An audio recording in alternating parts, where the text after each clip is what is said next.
During this video, we're going to look at plays where we do reasonably well and then perhaps where we could have done better. Here we have a down screen where we don't communicate as to what we're going to do.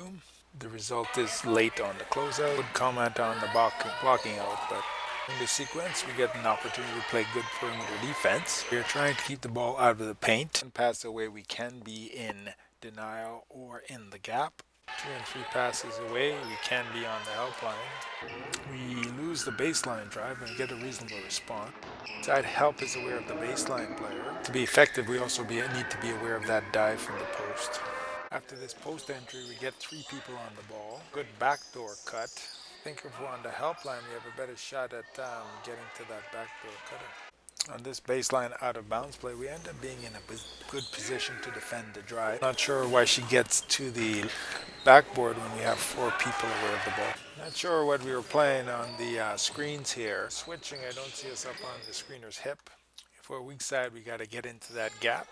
And finally, we need to box out. Here we get a cut and defender stays in help side. This leaves the offensive player on the hot spot. Should really consider taking that away with the weak side help. And this is the extension of the defensive rotation where we're helping the help. Here we start in very good defensive position. So the ball's on the left side. Ideally, we'd like to take away this flash. You'd like to see it coming and just step into it. And when the shot goes up, we want to box out as a team. Look again at weak side help. Suppose it depends if your check is a shooter. Being in a position to stunt might discourage that move. Finding someone to block out in transition is a challenge, but I think on these 2 shots we get a total of 1 box out. The shot actually goes in, but it'd be nice to get a body on all the people on the lane. After a baseline drive, we're going to have an opportunity to get some rotation here. Before the help occurs, you want to identify who's going to be the most dangerous player. We actually get the ball, but I think we could have done a better job. I would call this a handoff screen. First help should probably come from the guard spot. Second help comes from the post defender.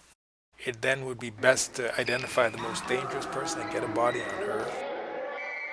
There's another opportunity to look at defensive rotation off penetration. Once that help comes, there's a decision to be made by the weak side defender.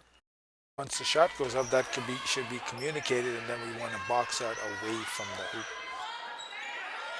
During this sequence, you do a reasonably good job of helping on the penetration. What could have been done better was recovery to the post whose check had helped.